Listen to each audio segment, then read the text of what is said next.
Topic cover करने वाले हैं हाउ टू राइट सिनोप्सिस। कि सिनोप्सिस को हम लिखे कैसे, कैसे स्टार्ट करें, कौन से स्टेप से शुरू करें।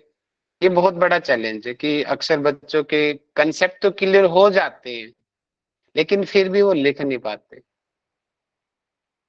लिखने का साहस नहीं जुटा पाते, जबकि उनको पता है फिर भी वो नहीं शुरुआत कर पाते रिसर्च पेपर्स से। तो इसके लिए पहले तो सबसे पहले जरूरी है कि आपका जो आपको करना क्या है वो आपको फाइनल होना बहुत जरूरी है। अभी ये हमारी ये 8वां लेक्चर चल रहा है, इसका मतलब हमारा 1 महीना होने वाला है इन क्लासेस को। तो 1 महीने में भी आप टॉपिक कम से कम टेंटेटिव टॉपिक तो सिलेक्ट करो। फाइनल तो देखो वो तो बदलते रहते हैं टॉपिक, वो कॉमन है, उसमें ज्यादा घबराना नहीं है। सबके साथ ऐसा होता है, मेरे खुद के टॉपिक 10 से 12 बार चेंज हुए हैं, 10 to 12 times my topic change हुए हैं। वो कॉमन है, सबके बदलते हैं टॉपिक, लेकिन कुछ ना कुछ तो डिसाइड करो और उसी से अपनी राइटिंग शुरू करो। जब आप लिखना शुरू करोगे ना, अपने आप ही आपके माइंड एक्सप्लोर करेगा कि नहीं ये गलती है, ये सही है, ये नहीं लेना चाहिए, ये नहीं लेना चाहिए। अभी तक आप लोग सबसे बड़ी गलती ये करते हो, आप लिखते नहीं हो। आप सिर्फ सोचते हो, सोचते हो, सोचते हो और सोचने के अलावा और कुछ नहीं करते, और जिसकी वजह से कुछ नहीं हो पाता। तो आज से आपको ये पैटर्न बदलना है। आपको सोचने के साथ साथ में लिखना भी है, चाहे वो लिखा हुआ वेस्ट जाए कोई बात नहीं, वेस्ट जाओ कोई बात नहीं, लेकिन लिखो। उससे एक बहुत अच्छी लर्निंग होगी, आपका माइंड न्यू न्यू आइडियाज सोच पाएगा। तो मैं आशा रखता हूं कि कल की क्लास में कुछ बच्चे कुछ तो वर्क दिखाएंगे मुझे, मैं चेक करूंगा। और नेक्स्ट वीक वाली क्लास में तो देखना चाहूंगा कि सारे बच्चों का कुछ ना कुछ होना चाहिए लिखा हुआ, चाहे वो पूरी सिनोप्सिस में खाली मेथोडोलॉजी सेक्शन हो, चाहे वो रफ ही क्यों ना हो, होना चाहिए। फेयर नहीं हो, मैं ज्यादा फोकस नहीं करता हूँ फेयर करने, लेकिन चाहे रफ हो, होना चाहिए सबका। ठीक है, तो मैं सिनोप्सिस आपको एक आज दिखाऊंगा। एक अच्छी हाई लेवल की सिनोप्सिस है ये, one of the best synopsis in. वहां से आपको बहुत medium देखोगे, इसके जो पॉइंट मेरे स्क्रीन सबको प्रेजेंट है ही, और सभी बने रहेंगे। फिर नेक्स्ट क्लास से आज मैं बताऊंगा आप लोगों को कि कैसे आपको प्रेजेंटेशन देनी है। हम प्रेजेंटेशन भी शुरू कर रहे हैं, कल से ही स्टार्ट कर रहे हैं प्रेजेंटेशन। कल मधु मैडम सिनोप्सिस अपनी प्रेजेंट करेंगी, या कोई और रेडी हो तो वो भी आ सकता है। उसका फॉर्मेट है वो मैं आपको अभी, चलो मैं भी दिखा देता हूँ, लगे हाथ तो, या क्लास के एंड में देख लेंगे। पहले हम क्लास कर लेते हैं, ठीक है। क्लास के एंड में हम इसको कवर कर लेंगे कि किस तरीके से आपको वो फॉर्मेट को कवर करना है अपनी प्रेजेंटेशन में। और जो जो प्रेजेंटेशन देगा उसको ये सिनॉप्सिस मिलेगी, और जो प्रेजेंट को ग्रुप में नहीं देने वाला, बिल्कुल नहीं दूंगा ग्रुप में, क्योंकि आधे से ज्यादा बच्चे इनएक्टिव मोड में हैं। रहो, मुझे कोई फर्क नहीं पड़ता, मैं नहीं देने वाला आपको नोट्स। जो प्रेजेंटेशन देगा वो नोट्स मेरे से पर्सनली ले लेगा आके, ठीक है।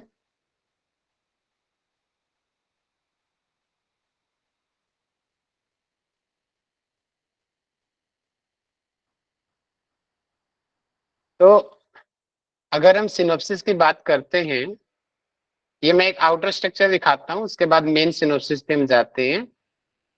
आप लोग नेट जेआरएफ क्लियर कर चुके हो, तो ये मेन स्ट्रक्चर तो मास्टर के स्टूडेंट आप कवर हो, तो आपको ये पता होगा कि title, introduction, ancient literature, scientific literature, hypothesis, एक method section, participants, assessments, research design, intervention, data extraction, data analysis और रेफरेंस। ये सारा का सारा फ्रेमवर्क आपको पता होना चाहिए। ये स्टेप्स होते हैं। अब इनके भी सब स्टेप्स होते हैं अंदर जाकर के, उनके बारे में हम थोड़ा थोड़ा चर्चा करेंगे। मेरी पिछले बैच की लास्ट ईयर मैंने पढ़ाया था, 3-4 वीडियो पढ़ी होंगी, तो मैं वो रिपीट नहीं करूंगा। आप पुराने वीडियो जाकर के देख लेना मेरी। इन्हीं चीजों को डिटेल में मैंने पढ़ा रखा है, ऑलरेडी मैं पढ़ा चुका हूँ। टाइटल में क्या होना चाहिए, हाइपोथेसिस में क्या होना चाहिए, एंशिएंट लिटरेचर क्या होना चाहिए, एम ऑब्जेक्टिव क्या होना चाहिए। मैं सिर्फ ऊपर ऊपर से कवर करूंगा, क्योंकि नहीं तो मेरी 2-3 वीडियो तो खाली इन्हीं चीजों को सेम वही चीज बताने में मेरी चली जाएंगी। उससे अच्छा है भैया आप पुराने वीडियो को जाके सुन लो, मेरा भी टाइम बच जाएगा और आपका भी टाइम बच जाएगा, और हम सीधा नेक्स्ट स्टेप पे आगे मूव करते हैं। ठीक है, तो मैं आज लिंक भी शेयर कर दूंगा ग्रुप में, देख लेना उन वीडियोज को। ये कोई बच्चा जो जिन्होंने पिछले बैच में थे, गिरिराज सर थे, उनको पता होगा सर, एक बार शेयर कर देना अगर आपको मिल जाए तो वीडियो। ठीक है, राइट सर, राइट। ओके, तो हम सिनॉप्सिस पे आते हैं डायरेक्ट। स्क्रीनशॉट लेना और ले लेना, मैं शेयर नहीं करने वाला सिनॉप्सिस। जो प्रेजेंटेशन देगा उसको सिनॉप्सिस मिलेगी। तो ये जो है, पहले मैं बता देता हूँ, ये एक काफी एक बहुत, जो मैंने आपको बताया था, एक बहुत ब्रॉड, यानी कि सिंपल थिंकिंग के साथ में एक बहुत बड़ी रिसर्च है ये जो आपके सामने खुली हुई है। कि सिंपल कि कपालभाति किस तरीके से न्यूरोप्लास्टिसिटी में हेल्प करता है, कैसे वो कोग्निटिव इंप्रूवमेंट उसको मिलती है। कि टाइटल क्या है, a comparison of high frequency yoga breathing, it means kapalbhati. यहाँ पे कपालभाति के साथ में अलग भी हैं थोड़ी बहुत कुछ एक्सरसाइज, वो इंटरवेंशन में जाके हम पढ़ लेंगे। तो मेन यहाँ पे हाई फ्रीक्वेंसी को फोकस किया गया है योगा के अंदर, विद ब्रेथ अवेयरनेस, मतलब कि कंट्रोल ग्रुप भी लिया गया है। ठीक है, एंड एरोबिक एक्सरसाइज। अच्छा, एक और ग्रुप लिया है, active control group, gamma oscillation, BDNF levels and cognitive task performance. ये डिपेंडेंट वेरिएबल भी टाइटल के अंदर रख दिए गए। ठीक है, आप रख भी सकते हो, हटा भी सकते हो, तो रख देना भी चाहिए, अच्छी बात है, क्लैरिटी रहती है कि है क्या। टाइटल का मतलब ही वो होता है कि जो आपकी पूरी सिनॉप्सिस को बस एक लाइन से हमें पता चल जाए कि पूरी सिनॉप्सिस में है क्या, उसी को ही टाइटल बोलते हैं। तो आप इस तरीके से अपने टाइटल को डिजाइन करें जिसका अलग से मेहनत ना करनी पड़े, जो देखने वाला है, रिव्यूअर है, वो समझ जाए हाँ भैया कुछ है। टाइटल से पता चल जाता है आपकी पूरी सिनॉप्सिस किस क्वालिटी की है।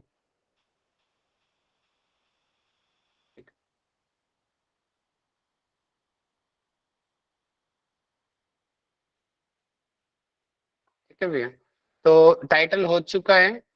इसके बाद जो स्टेप आता है इंट्रोडक्शन का, ठीक है, हम एक एक करके कवर करेंगे। लिटरेचर, और लिटरेचर को 2 पार्ट में डिवाइड किया जाता है। जल्दी बताइए 2 पार्ट कौन से हैं वो? एंसेंट और मॉडर्न। सर साइंटिफिक और ancient. Very good, ancient literature और जो है साइंटिफिक लिटरेचर। ठीक है, तो यहाँ पे साइंटिफिक भी दे सकते हैं, यहाँ पे नॉर्मल लिख दिया, सीधा यहाँ पे साइंटिफिक लिखा जा सकता है। ठीक है, और उसके बाद भी उसकी समरी देनी होती है, और साइंटिफिक में ही उसकी टेबल भी बनती है, और उसका कंक्लूजन, सॉरी इन्होंने साइंटिफिक नीचे दे दिया, यहाँ पे मैंने पहले ही बता दिया। ठीक है, तो ये इन्होंने इसी को ही एक्सप्लेन कर दिया। इसको आप अलग से भी लिख सकते हो या उसको एक में ही कंक्लूड कर सकते हो कि एंशिएंट लिटरेचर, उसी में ही सब पॉइंट बना सकते हो। ठीक है, या फिर यहाँ पे अलग से बनाया गया तो अलग से भी बना सकते हैं, ऐसा कोई ज्यादा हार्ड एंड फास्ट रूल्स नहीं होता कुछ। ठीक है, समरी, ऊपर जो एंसेंट लिटरेचर आपने दिया उसको एक कंक्लूड करना है, जैसे लिखते हैं ना मोरल ऑफ द स्टोरी क्या है भैया, जो भी महाभारत रामायण आपने सुनी, अब उस रामायण महाभारत को आप 4 लाइन में बताओ। ऐसे यहाँ पर होगा कि जो भी आपने एंशियंट में जो जो कहानियां लिखी, उपनिषदों का, वेदों का, दर्शनों का, भागवत गीता का, हठयोगिक टेक्स्ट का, जो जो रेफरेंसेस दिए उसको समरी में आपको कंक्लूड करना है कुछ वर्ड्स के अंदर, जिससे वो सारा कंक्लूड हो जाए। ठीक है, उसी को समरी बोलते हैं। Review of scientific literature, scientific literature में दोनों चीज हो सकती है, समरी भी हो सकती है और टेबल भी हो सकती है। कुछ लोग खाली टेबल को लिखते हैं, लेकिन ज्यादा बेहतर तरीका माना जाता है अगर आप दोनों को लिखो तो, साइंटिफिक भी लिखो, मतलब कि समरी भी लिखो और टेबल भी बनाओ। टेबल तो देखो 100% कंपल्सरी ही है, जो मैंने आपको पहले सिखा चुका हूं टेबल कैसे बनाते हैं। समरी आपके ऊपर है, लिखो तो ज्यादा बेटर है, ना लिखो तो भी ठीक है। Okay, aim and objective of research,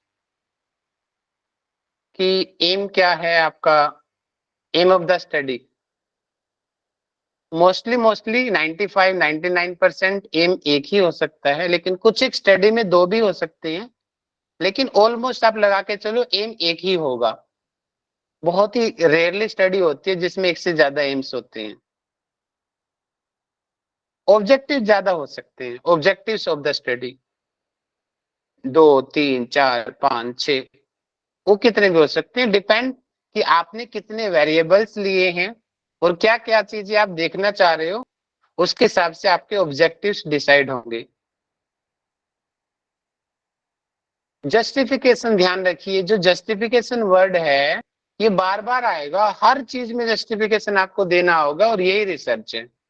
अगर आपको जस्टिफिकेशन देना आ गया तो आप अच्छे रिसर्चर बन गए,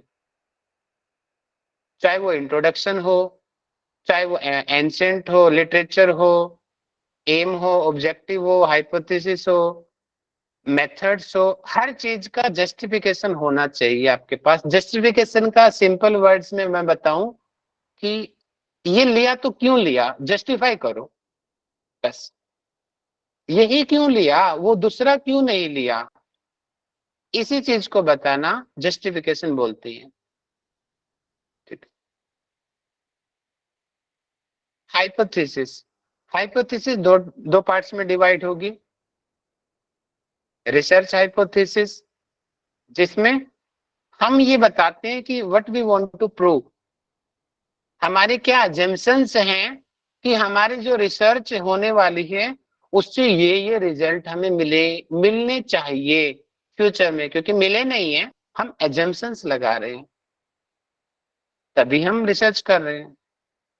और क्योंकि रिसर्चर दोनों माइंड का होता है, वो दोनों एंगल से सोचता है, रिजल्ट मिल भी सकता है और रिजल्ट नहीं भी मिल सकता, इसीलिए नल हाइपोथेसिस को लिया जाता है कि जो रिजल्ट आएगा मैं वही बताऊंगा। हमें क्या पता कि भैया जो हम स्टडी कर रहे हैं, जो मैं आपको दिखाने जा रहा हूं कपाल भारती की रिसर्च से, ये एक्चुअल में हेल्प करेगी या नहीं करेगी, वो तो रिसर्च के बाद पता चलेगा। लेकिन रिसर्चर बिल्कुल स्ट्रेट फॉरवर्ड होता है, मिल भी सकता है नहीं भी मिल सकता, दोनों लाइनें। तो नहीं की लाइनें नल हाइपोथेसिस में आ जाएंगी और जो मिलने की पॉसिबिलिटी है वो हाइपोथेसिस में आ जाएगी। ठीक है, नेक्स्ट सेक्शन जो है मेथड्स। ठीक है, मेथड का सेक्शन है ये, और मेथड्स में ये सब पॉइंट्स होते हैं, और ये मेथड वाला सबसे इजी होता है क्योंकि ये आपको पता होता है आपकी स्टडी में। आज हम सिनॉप्सिस राइटिंग में आपको पढ़ा रहा हूं, तो आपको ये भी जरूरी है कि सबसे पहले हमें क्या करना चाहिए। बहुत सारे बच्चे इंट्रोडक्शन से शुरू करते हैं और इंट्रोडक्शन सबसे ज्यादा चैलेंजिंग होता है रिसर्च के अंदर, सबसे ज्यादा, क्योंकि हमें पता तो है लेकिन वो स्ट्रक्चर देना बहुत मुश्किल हो जाता है हमें। लेकिन मेथड सेक्शन ऐसा है जो बहुत आसान है, आपको पता है आपको क्या करना है, कौन आपके पार्टिसिपेंट्स हैं, कितना सैंपल साइज है, इंक्लूजन एक्सक्लूजन। तो हमेशा ये मेरा सजेशन है आप लोगों को, आप एम बनाओ सबसे पहले, उससे भी पहले टाइटल दो। टाइटल से सारी चीजें डिसाइड होंगी, टाइटल में एक वर्ड भी चेंज किया सभी चीज चेंज हो जाएगी। पहले तो टाइटल डिसाइड करो आपको करना क्या है, उसके बाद में एम सोचो, ऑब्जेक्टिव सोचो, हाइपोथेसिस दो और मेथड सेक्शन दो। इंट्रोडक्शन पे मत जाओ, क्योंकि हो सकता है जब आप लिखना शुरू करोगे आपके मन में नया आइडिया आए और आपको लगे कि जो मैंने सोचा है इससे भी अच्छा कुछ और हो सकता है। तो इंट्रोडक्शन में अगर आपने पहले लिख दिया तो आपकी मेहनत बेकार हो जाएगी। इसलिए पहले मेथड सेक्शन करो, अगर चेंज होना होगा तो आपको यही पता चल जाएगा आपको चेंज करना चाहिए टॉपिक, तो उससे आपके एफर्ट्स बच जाएंगे। ठीक है, समझ रहे हो जो मैं बोलने की कोशिश कर रहा हूँ। तो यहीं से आपको सिनॉप्सिस राइटिंग शुरू करनी है, आपको aim, objective, hypothesis, method section से। मेथड्स में क्या क्या होता है, पार्टिसिपेंट्स, जो आपके सब्जेक्ट्स हैं उनके बारे में डिस्क्रिप्शन देना है। ध्यान रखो जस्टिफिकेशन हर जगह आएगा, जरूरी नहीं है हर जगह लिखो जस्टिफाई द पार्टिसिपेंट्स, नहीं, ये कॉमन है, अपने आप ही आपको जस्टिफाई करना है बिना हेडलाइन दिए, यानी कि बिना सब टाइटल दिए ही जस्टिफाई करो हु आर योर पार्टिसिपेंट्स। कम से कम 3-4 लाइन आपको उनके बारे में लिखनी है, पार्टिसिपेंट्स के बारे में 2-3 लाइन तो कम से कम लिखो। कौन है पार्टिसिपेंट, जस्टिफाई, जस्टिफाई हर जगह आएगा ये वर्ड। सैंपल साइज, जस्टिफाई करो, जस्टिफाई करो, इतना ही सैंपल साइज क्यों लिया आपने, जस्टिफाई करो। आपने मनमर्जी से सोच लिया क्या 60, ऐसा नहीं होता रिसर्च में, आपने मर्जी से सोच लिया जी हाँ जी मैं तो 60 लूंगा, 30-30 लूंगा, नहीं, उसका भी जस्टिफिकेशन होना चाहिए 60 ही क्यों लिया आपने। Selection and source of the study, मतलब कि सिलेक्शन मींस सैंपलिंग मेथड, आप रैंडमाइज कंट्रोल आरसीटी या कन्वीनियंस अपनाओगे, ठीक है, पर्पसिव सैंपलिंग अपनाओगे, क्या करोगे, सिलेक्शन मेथड कौन सा होगा, किस मेथड के जरिए आप लोगों को सिलेक्ट करोगे पार्टिसिपेंट्स को। पॉपुलेशन तो हजारों करोड़ों की है, कैसे सिलेक्ट करोगे इस पॉपुलेशन में से आप, उसके बारे में आप यहाँ पे बताओगे, सिलेक्शन के क्राइटेरिया के हैं। Source of the subject, source का मतलब कि आपको वो लोग कैसे मिलेंगे, उसको अगर आपके पास प्री डिसाइडेड है तो मेंशन करो, प्री डिसाइडेड नहीं है तो एक आइडिया दो कि मैं उस एरिया से लूंगी। जैसे फॉर एग्जाम्पल माई स्टडी है, मैंने बोला कि I am taking nursing students, okay, ये एक आइडिया होगा। इसको भी आप और थोड़ा स्पेसिफिक कर सकते हो कि नर्सिंग स्टूडेंट आप कहाँ के ले रहे हो, अच्छा ऐसे वैसा यूनिवर्सिटी, तो ये होगी आपका सोर्स ऑफ द स्टडी। अगर आपका डिसाइडेड है तो पूरा पर्टिकुलर लिखो, अगर डिसाइडेड नहीं है कि किस यूनिवर्सिटी में लोगे, बस इतना पता है आपको क्योंकि आप सिनॉप्सिस लेकर रहे हो कि हाँ ऐसा ऐसा होना चाहिए, मैं बेंगलोर का लूंगा, मैं दिल्ली का लूंगा, मैं ऑस्ट्रेलिया का लूंगा, कहाँ का मैं लेने वाला हूँ, तो वो लोग कहाँ से आपको मिलेंगे उसके बारे में जस्टिफाई करना है आपको। ठीक है, कि आप उनसे कंसेंट फॉर्म भरवाओगे, मैनेजमेंट से अथॉरिटी लोगे, ये सारी चीजें यहाँ पर आएंगी सोर्स ऑफ द स्टडी में। अब उसके बाद में अब देखो, अब सैंपल साइज आपका डिसाइड हो गया, पार्टिसिपेंट्स आपके डिसाइड हो गए, सिलेक्शन हो गया, मेथड डिसाइड कर लिया, डिसाइड हो गया कि वो कॉलेज वो स्कूल आपको लेना है, वो हॉस्पिटल आपको लेना है। अब आ गए हम लोगों के ऊपर, देखो बिल्कुल स्टेप बाय चल रहे हैं हम रिसर्च में। अब लोग आपके सामने हैं, अब आपको सिलेक्ट करना है कि अब सामने 1000 बच्चे हैं, उन 1000 में से आपके स्टडी के लायक कितने बच्चे हैं, उसको बोलेंगे इंक्लूशन। जिन बच्चों को, जिन सब्जेक्ट्स को आपको सिलेक्ट करना है, उन पार्टिसिपेंट्स की क्या क्या क्वालिटी होनी चाहिए। मींस आपकी स्टडी के हिसाब से जेंडर मैच कर रहा है क्या, एज ग्रुप मैच कर रही है क्या, एजुकेशन जो है स्टैंडर्ड वो मैच कर रहा है क्या, फाइनेंशियली भी आपने लिया है क्या, वो मैच कर रहा है क्या, गरीब बच्चे हैं, हाई सोसाइटी है, मिडिल क्लास है, बहुत सारे रिसर्च ऐसे भी होती हैं, तो वो मैच कर रहा है क्या, एज ग्रुप मैच कर रहा है क्या, डिजीज मैच कर रही है क्या। आप तो हार्ट पेशेंट्स ले रहे हो, मतलब कि आउट ऑफ हार्ट पेशेंट सारे एक्सक्लूसिव हो गए फिर तो आपके। ओके, समझ पा रहे हो। इंक्लूजन क्राइटेरिया किसको बोलते हैं कि जो हमें अपनी स्टडी के लिए उन पार्टिसिपेंट्स की जो जो क्वालिटी होती है उसके बेसिस पे उनको सिलेक्ट करना, उन्हीं को ही इंक्लूजन क्राइटेरिया बोल देते हैं। वो एक पैरामीटर दे दिया कि मैं इन बच्चों को लूंगा,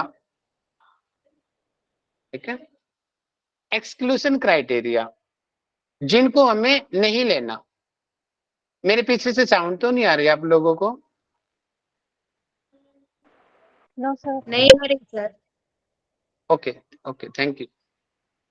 एक्सक्लूजन क्राइटेरिया, जिनको हमें नहीं लेना। अब आप हार्ट के पेशेंट्स पे काम कर रहे हो तो मतलब कि कैंसर वाले पेशेंट्स आपका एक्सक्लूजन हो गया।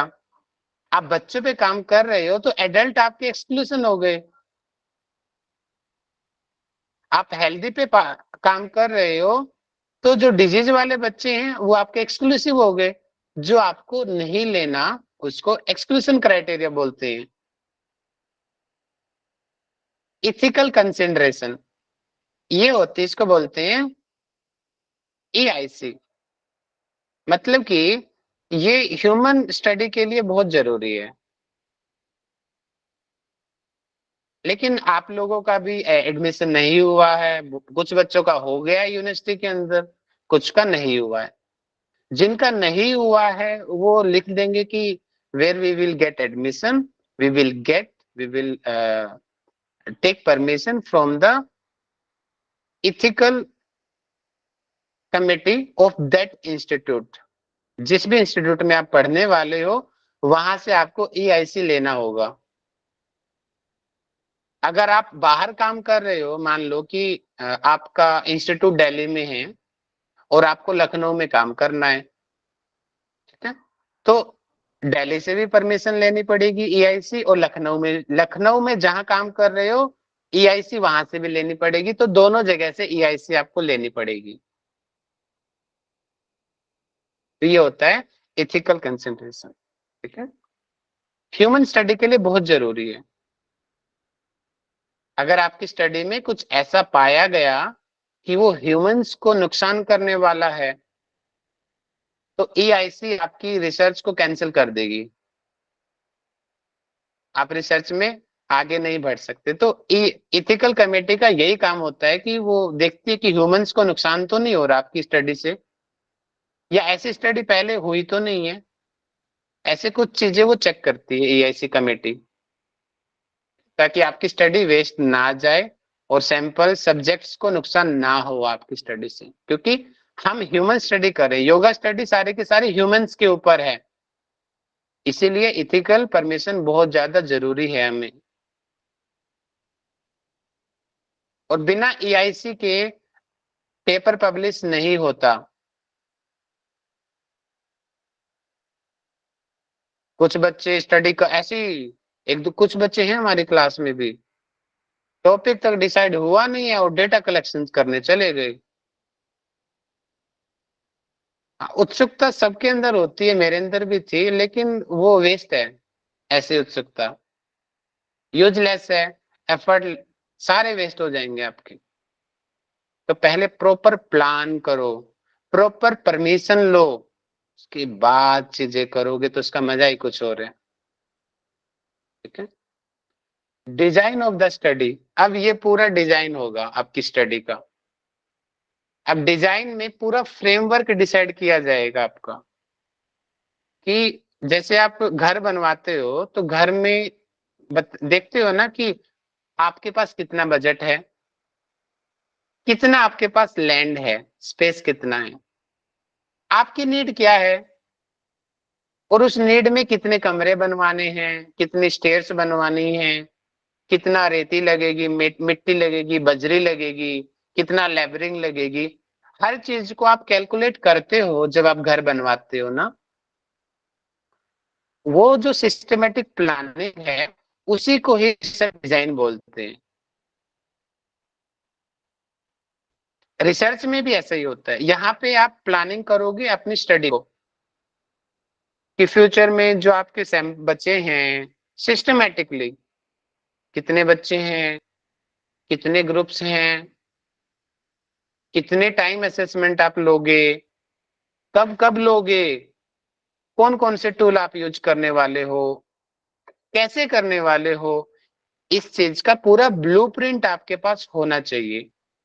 उसी को ही रिसर्च डिजाइन कहते हैं। और इसमें डायग्राम अगर आप बना दो तो बहुत अच्छा रहता है, डायग्राम बना देना चाहिए। आपने रिसर्च पेपर्स में पढ़ा होगा ना, कंसोर्ट डायग्राम होता है वहां पे। पहले 1000 बच्चे थे, 500 निकाल दिए, फिर इतने रह गए और निकाल दिए, 100 बच गए, 100 बच्चों को दो पार्ट में डिवाइड कर दिया, 50 ये करेंगे, 50 ये करेंगे, फिर आगे अलग अलग और स्टेप हैं असेसमेंट की। तो ये जो सारा जो ब्लूप्रिंट है वो सारा का सारा रिसर्च डिजाइन में आता है। Time allocation in different session, ये और इसको ब्रॉड, इसके और कई चीज में डिवाइड किया जा सकता है। ठीक है, रिसर्च डिजाइन को आगे जो मेन पॉइंट है वेरिएबल स्टडी। वेरिएबल्स का मतलब क्या होता है? डायरेक्ट ही है आपके tools, mainly tools. Dependent variable पे हम सबसे ज्यादा फोकस करते हैं, क्योंकि इंडिपेंडेंट जो है वो तो इंटरवेंशन का हमने कॉर्नर पहले से ही अलग से बना रखा है, उस पे ज्यादा फोकस मत करना। यहाँ पे वेरिएबल स्टडीज के अंदर आपको मेनली आउटपुट जो आपका आने वाला है उसको आप कैसे मेजर करोगे, उस चीज को आपको लिखना है। Means which tools you are using in your study. Subjective tools है आपके, क्वेश्चनर्स हैं, ऑब्जर्विंग मेथड है, साइकोलॉजिकल मेथड है, कोग्निटिव असेसमेंट्स है। पिछली 2-3 क्लासें हमारी असेसमेंट पर ही हुई थी। ये वही है वेरिएबल स्टडी। जो भी टूल आपको लेना है उस टूल के बारे में अच्छे से एक्सप्लेन करना है आपको, वो किस कंपनी का है। अच्छा, इस टूल पहले, इससे पहले वो टूल किन किन स्टडीज में यूज हो चुका है, वो स्टडीज आपसे रिलेवेंट होनी चाहिए, उसका रेफरेंस। ठीक है, उस टूल का जो मेन मैनुअल है उसको पढ़ना है आपको। जो भी टूल ले रहे हो आप उसका मैनुअल पढ़ना है और देखना है उसका जो रिजल्ट है, यानी कि जिस पर्पज से वो टूल बनाया गया है, क्या वो पर्पज और आपकी स्टडी का पर्पज दोनों मैच करते हैं क्या। ऐसा ना हो कि बहुत सारे टूल ले लिए आपने लेकिन वो तो यूजलेस ही है, बाद में पता चला यार उसका तो कोई रिलेशन ही नहीं है आपकी स्टडी के साथ। तो बाद में आएगा no significant result, no improvement, ना तो कम हुआ ना ज्यादा हुआ। तो ये चीजें आपको पहले ही सोच लेनी है कि आपका वेरिएबल, आपके असेसमेंट टूल क्या आपकी स्टडी के साथ में रिलेशन है उसका। ठीक है, देखो इसका पहला ही पॉइंट असेसमेंट हो गया। अब उसी असेसमेंट को यहाँ पे 4 पार्ट में डिवाइड कर दिया गया। आप अपने अकॉर्डिंग, ये अगर आपकी छोटी रिसर्च है, देखिए ये रिसर्च, ये बहुत बड़ा प्रोजेक्ट है। ये प्रोजेक्ट पास हुआ था 47 लाख का, ये वो सिनॉप्सिस मैं आपको दिखा रहा हूँ। तो ये बहुत डीप है, तो घबराना मत इस डीप नॉलेज को देख के। थोड़ा सा हो सकता है कि आपको 4 नहीं, आपको 2 ही लेना पड़े। ठीक है, लेकिन मुझे लगा कि मैं एक अच्छी सिनॉप्सिस आपको दिखाऊं ताकि आपका माइंड खुले। ठीक है, बायोकेमिकल मेजरमेंट कि कौन कौन से बायोमार्कर्स आप यूज करने वाले हो। आप हार्मोन चेक कर रहे हो, ठीक है, आप कोर्टिसोल लेवल चेक कर रहे हो, आप डीएनए, आरएनए, ठीक है, साइटोप्लाज्म, चेक कर रहे हो, को एंटीऑक्सीडेंट्स आप मेजर कर रहे हो, वो सारे के सारे चीजें जो ब्लड से रिलेटेड हैं वो बायोकेमिकल मेजरमेंट्स के अंदर आ जाएगी। अगर ऐसे कोई टूल है तो उनके बारे में आपको बहुत डिटेल में आपको बताना है, वो किस कंपनी का है, इससे पहले किस किस स्टडी में यूज हुआ है वो, और वो स्टडी आपके रिलेवेंट है क्या। ठीक है। कोग्निटिव टास्क, कोग्निटिव हो, न्यूरो हो, साइकोफिजियोलॉजिकल हो, जरूरी नहीं है टाइटल यही आएंगे, आपकी टाइटल कुछ और है असेसमेंट तो यहाँ पे बदल भी जाएंगे। ठीक है। तो यहाँ पे कोग्निटिव लिया गया इसलिए इन्होंने यहाँ पे कोग्निटिव को हाईलाइट कर दिया। ठीक है। तो अटेंशन और वर्किंग मेमोरी इनका पर्पस था। आगे अटेंशन वर्किंग मेमोरी के लिए इन्होंने क्या क्या लिया है, स्टोप टास्क लिया है, एनबेक टेस्ट लिया है, वो आगे डीप में हम आगे देखेंगे। फिर रेस्पिरेटरी भी लिया है इन्होंने, ऑटोनोमिक वेरिएबल्स लिए हैं। ठीक है। स्पायरोमीटर लिया है, मास्क लगा देते हैं फेस के ऊपर और फिर चेक करते हैं कि कितनी कैलोरीज बर्न हुई, कितनी बार सांस ली, कितना वो एक्सहेल कर रहा है। क्योंकि ये डीप स्टडी है, मैं पहले ही बता रहा हूँ, ये सिंपल सिनोप्सिस नहीं है, एडवांस सिनोप्सिस है ये। ऑटोनोमिक ईसीजी भी इन्होंने लिया है। देखो एक ही स्टडी में से भी चीज ली जा रही है। ईईजी भी यहाँ पे लिया गया है इसी स्टडी के अंदर, एक ही स्टडी में। और अगर आपका क्वेश्चनर्स हैं तो उसको यहाँ पे क्वेश्चनर्स का एक अलग से कॉर्नर आप बना सकते हो नेक्स्ट पॉइंट डाल के। साइकोलॉजिकल क्वेश्चनर्स या स्पिरिचुअल वेलबींग जो भी है आपका, उसको आप एक अलग से पॉइंट यहाँ पे दे सकते हो। इंटरवेंशन, अब जो भी आपको इंटरवेंशन आप ले रहे हो, सूर्य नमस्कार है, अनुलोम विलोम है, कपालभाति है, ठीक है, उसको बहुत डीप में आपको समझाना है। जो आपका एक्टिव कर, देखो तीनों ग्रुप लेने हैं आपकी स्टडी में, जितने भी ग्रुप हैं उन 2 हैं 3 हैं, जितने भी ग्रुप हैं उन सबको एक्सप्लेन करना है और हर एक को जस्टिफाई करना है। ध्यान रखिए जस्टिफाई करना बहुत जरूरी है। जो भी इंटरवेंशन है, यही इंटरवेंशन क्यों ली, जस्टिफाई करो। यही एक्टिव कंट्रोल क्यों लिया, जस्टिफाई करो। यही कंट्रोल ग्रुप क्यों लिया, जस्टिफाई करो। आंसर होना चाहिए, ऐसा नहीं है कि नहीं जी मेरा मन किया ये ले लेना चाहिए और मैंने ले लिया, ऐसा नहीं होता रिसर्च में। जस्टिफाई नहीं कर पाए तो आपकी सिनॉप्सिस कैंसिल हो जाएगी। अच्छी यूनिवर्सिटी में तो कैंसिल हो जाएगी, लोकल का मैं नहीं कह रहा हूं। Data extraction and data analysis. अब यहाँ पे, अब वो जो टूल्स आपने लिए हैं उन टूल्स से आप डेटा कैसे बाहर निकालोगे, कैसे एक्सट्रैक्ट करोगे, कौन सा सॉफ्टवेयर यूज करोगे। क्वेश्चनर है तो कैसे नंबरिंग वहां पे दी गई है उस नंबरिंग को मेंशन करोगे, एक्सट्रैक्शन मेथड आप यूज करोगे। आपकी ब्लाइंडिंग स्टडी है तो उसके बारे में बताओगे। ब्लाइंडिंग स्टडी आपने ली है तो कि कौन सा रिसर्चर होगा, वो आपकी स्टडी को जानता तो नहीं है, तभी ब्लाइंडिंग स्टडी होगी, अदरवाइज ब्लाइंडिंग नहीं होगी वो। डेटा एनालिसिस, कौन आपका डेटा एनालिसिस कर रहा है, आप खुद कर रहे हो या कोई और करेगा। और ये तो चलो इसमें ज्यादा फोकस नहीं करना होता क्योंकि सिनोप्सिस में पता नहीं होता, क्योंकि डेटा एनालिसिस डिपेंड करता है आपका डेटा क्या है, नॉर्मल डिस्ट्रीब्यूटेड है या नहीं है, उसके बाद डिसाइड किए जाते हैं कि आपको टी टेस्ट यूज करना है, यू टेस्ट यूज करना है। इसलिए वो हम पहले नहीं बता सकते, लेकिन आप एक लाइन ऐसे कंक्लूड कर सकते हो कि if we get data normal distributed then we will use T test और एनोवा और जो भी है, और if data is not equal distributed then we will use non parametric test. तो ये ऐसी लाइनें यहाँ पे आपको लिखनी होगी डेटा एनालिसिस के अंदर। और जो रेफरेंसेस हैं, जो ज्यादातर जो मैंने अभी तक देखा है, ज्यादातर यूनिवर्सिटीज एपीए फॉर्मेट को फॉलो करती हैं इंडिया में। बहुत सारे फॉर्मेट हैं, तो रेफरेंसेस आपको उस फॉर्मेट में देनी है। और जहां पर भी आप एडमिशन ले रहे हो वहां पे पता कर लेना कि वो यूनिवर्सिटी किस फॉर्मेट को फॉलो करती है, तो उसी फॉर्मेट में आपको रेफरेंसेस देने हैं। जी निशा मैडम कुछ बोलना चाह रही है, बताइए। जी सर, अभी नेटवर्क का थोड़ा वो हो गया था। आपने जो एक कंक्लूड किया था ना डेटा एक्सटेंशन वाला कि एक लाइन में क्या करना, वो रिपीट कर दीजिए प्लीज।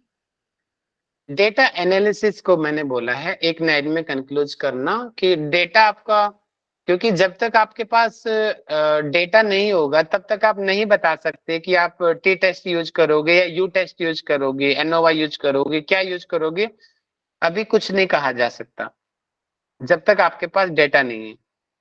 इसलिए दोनों चीजें लिखेंगे कि अगर हमें डेटा नॉर्मल डिस्ट्रीब्यूटेड मिला तो हम इस टेस्ट को यूज करेंगे, अगर हमारा डेटा ऐसा मिला तो हम ये यूज करेंगे। इस तरीके से डेटा एनालिसिस का पार्ट हमें लिखना होता है। एग्जैक्ट नहीं लिखते, नहीं मैं तो टी टेस्ट यूज करूंगा, नहीं कैसे, आपके पास डेटा तो है नहीं, कैसे आपने बता दिया टी टेस्ट यूज करोगे। जी ठीक सर। है, जी सर। चलिए अब मैं थोड़ा सा अंदर चला जाता हूँ। ठीक है, ये तो आप देख ही लोगे। इंट्रोडक्शन की पुराना देख लेना, इंट्रोडक्शन में हमें क्या क्या लेना है। वैसे भी आज हम पहले हम फोकस करते हैं एम ऑब्जेक्टिव के अंदर, तो बाकी चीजों पे हम अभी ध्यान नहीं देते हैं, फर्स्ट हम एम ऑब्जेक्टिव पे जाते हैं। ठीक है,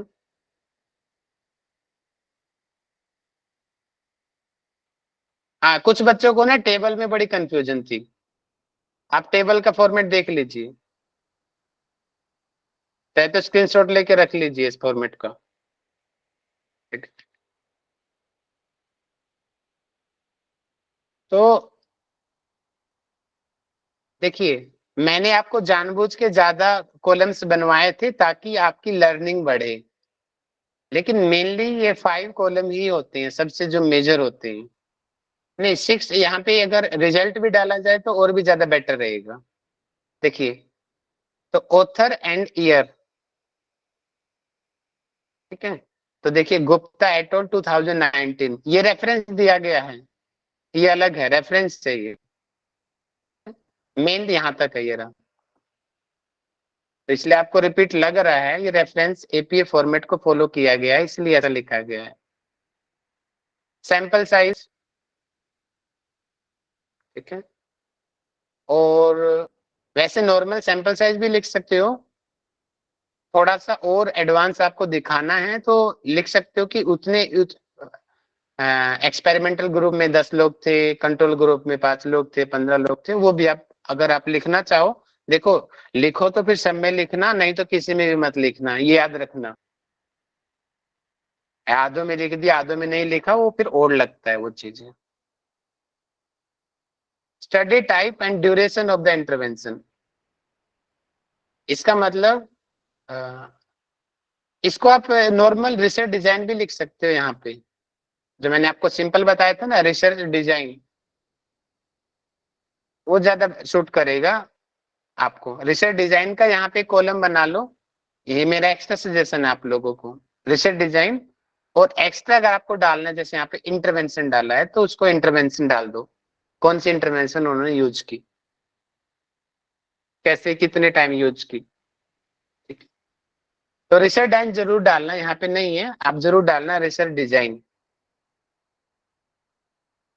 मेजरमेंट टूल या डायरेक्टली असेसमेंट लिख सकते हो आप, कौन कौन से असेसमेंट टूल यूज किए, वैसे उनके नाम लिखने होते हैं, उनके बारे में बताना नहीं होता। बहुत सारे लोगों के मेरे पास आई सिनॉप्सिस, वो पूरा एक्सप्लेन कर रहे हैं, यहाँ पे नहीं करना होता एक्सप्लेन, सिर्फ नाम लिखो। इसके बाद में यहाँ पे एक सेक्शन और बनाइए रिजल्ट का, यहाँ पे नहीं है इसके अंदर, लेकिन रिजल्ट का आपको बनाना है। और उसके बाद में कंक्लूजन, कि क्या कंक्लूड उन्होंने किया। ठीक है,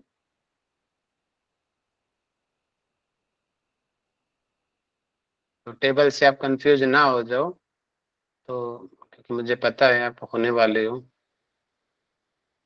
तो मैं इसलिए 2 मिनट के लिए अपनी दिखा देता हूँ एक बार आपको, वहां से टेबल का आइडिया आप ये दो दो कॉलम छूटे हुए हैं, वो कॉलम आप वहां से पूरे कर लो। कैसा नहीं है बोलो कि सर आपने तो, हमने आपकी वीडियो देखी और वहां पे तो 5 ही दिख रहे थे हमें। अरे भाई चल जा, नीचे जाना।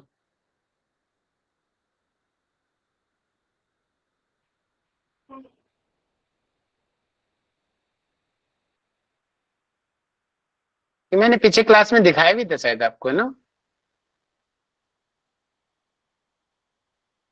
हाँ, इन इस तरीके से कॉलम्स आप बनाना, ठीक है। Author and publication year, research design, sample size, assessment, findings मतलब रिजल्ट, और कंक्लूजन। सब लोगों को क्लियर है ना? टेबल का फॉर्मेट क्या है, स्क्रीनशॉट लेके रख लो यहाँ से। इसी फॉर्मेट में सब लोगों को बनाना है, ठीक है जी। आगे बढ़ते हैं। देखिए, एम बिल्कुल क्लियर कट होना चाहिए आपको। The present study aims to assess HFYB means high frequency yoga breathing, BDNF level, brain derived, N का मतलब होता है न्यूरो फैक्टर ऐसे, ठीक है। BDNF levels, gamma brain oscillation, जो भी आपका जो एम्स है वो क्लियर कट होना चाहिए आपको। ऑब्जेक्टिव, ऑब्जेक्टिव बिल्कुल क्लियर कट 3 4 5 कि जिन जिन के जरिए आप उस एम को पाओगे, ठीक है।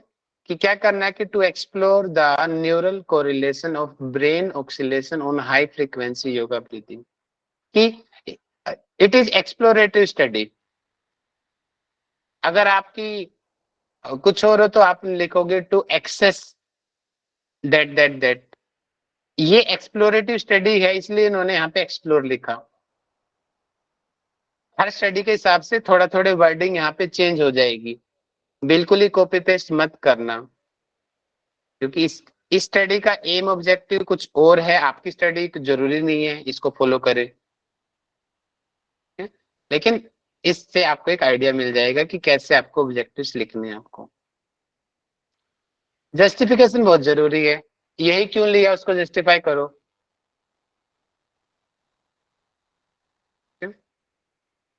साइंटिफिकली पूरे रेफरेंसेस के साथ, हर लाइन में रेफरेंस आएगा जब आप लिखना शुरू करोगे तो। देखिए कितने रेफरेंस आ गए यहाँ पे, ये रहा, ऊपर भी तो है, ये रहा, कितने रेफरेंसेस आ गए। एक ही पैरे के अंदर 10 से 12 रेफरेंस रिसर्च पेपर आ गए। जब अच्छे लेवल का आप रिसर्च पेपर लिखोगे, सिनॉप्सिस लिखोगे, तो एक एक पैरे में 10 10 12 12 रेफरेंस आएंगे। जस्टिफिकेशन में तो सबसे ज्यादा आएंगे रेफरेंस।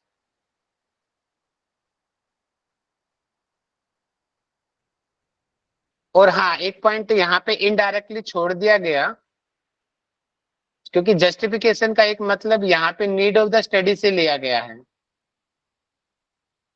तो बहुत सारी यूनिवर्सिटीज के फॉर्मेट में नीड ऑफ द स्टडी लिखा जाता है, और यहाँ पे उसी चीज को इन्होंने जस्टिफिकेशन ऑफ द स्टडी लिख दिया, तो दोनों का मतलब एक ही है, कंफ्यूज मत होना। नीड ऑफ द स्टडी कि क्यों आपको नीड पड़ी, उसको जस्टिफाई करो। इससे पहले काम हुआ है, लेकिन आप क्यों कर रहे हो काम, क्यों चीज को रिपीट कर रहे हो आप, क्या आप कुछ नया कंट्रीब्यूट करने वाले हो, जस्टिफाई करो। तभी तो रिसर्च का फायदा है, सेम ही चीज को सेम ही चीज बार बार किए जा रहे हो, कुछ तो नया होना चाहिए ना आपकी रिसर्च में। वो नया आपको दिखाना है कि क्या नया है आपकी रिसर्च के अंदर, ठीक है। हाइपोथेसिस क्लियर कट, और जितनी रिसर्च हाइपोथेसिस के 4 पॉइंट है, सेम नल हाइपोथेसिस के भी सेम उतने ही पॉइंट होंगे, सिर्फ डिफरेंस होगा नोट का। इसमें नोट नहीं है, और यहाँ पे इन चारों को पॉइंट कॉपी पेस्ट हो जाएंगे और नोट नोट नोट लग जाएगा। तो फोकस करो रिसर्च हाइपोथेसिस पे, नल ऑटोमेटिक बन जाएगी आपकी।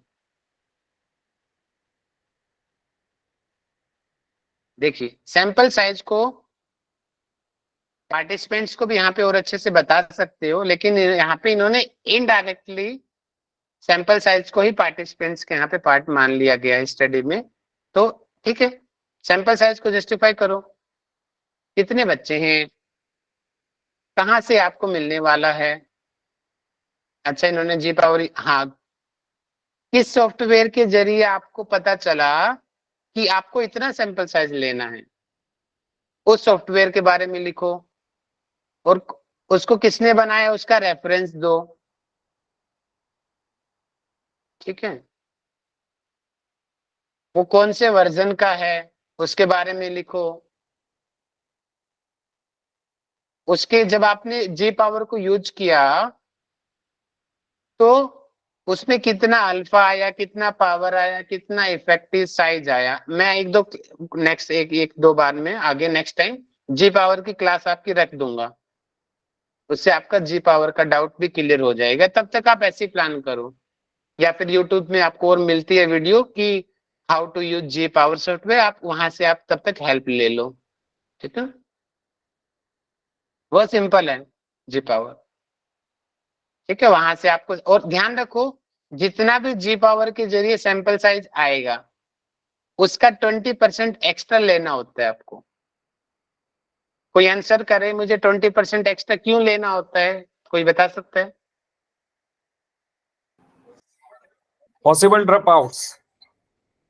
Very good, excellent answer. जितना भी सैंपल साइज है, अगर 100 आपका सैंपल साइज है तो आपकी एक इथिकल, एक नैतिक दायित्व है कि आपको 120 सैंपल साइज लेना चाहिए, 20 एक्स्ट्रा लो, ताकि, क्योंकि जब रिसर्च शुरू होती है ना तो ड्रॉप आउट्स बहुत ज्यादा होते हैं, बहुत ज्यादा होते हैं ड्रॉप आउट्स। तो वो ताकि बाद में ज्यादा नुकसान ना हो, उस इसलिए पहले ही एक्स्ट्रा लेके चलो सैंपल्स को। Selection and source of the subjects. अच्छा, यहाँ पे इसको और बड़ा किया जा सकता है। यहाँ पे इसमें एक लाइन में कंक्लूड कर दिया गया है यहाँ पे कि which sampling method you will use और from where you will get. तो इसको मैं कहूंगा यहाँ पे इसको 2-3 लाइन और लिखो इसके बारे में, एक लाइन में मत रखो। ठीक है, इंक्लूजन क्राइटेरिया क्लियर कट रखो,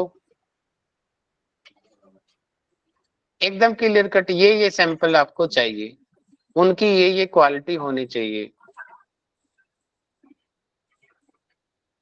और कभी कभी हमें इंक्लूजन एक्सक्लूजन में भी रेफरेंस देना पड़ता है।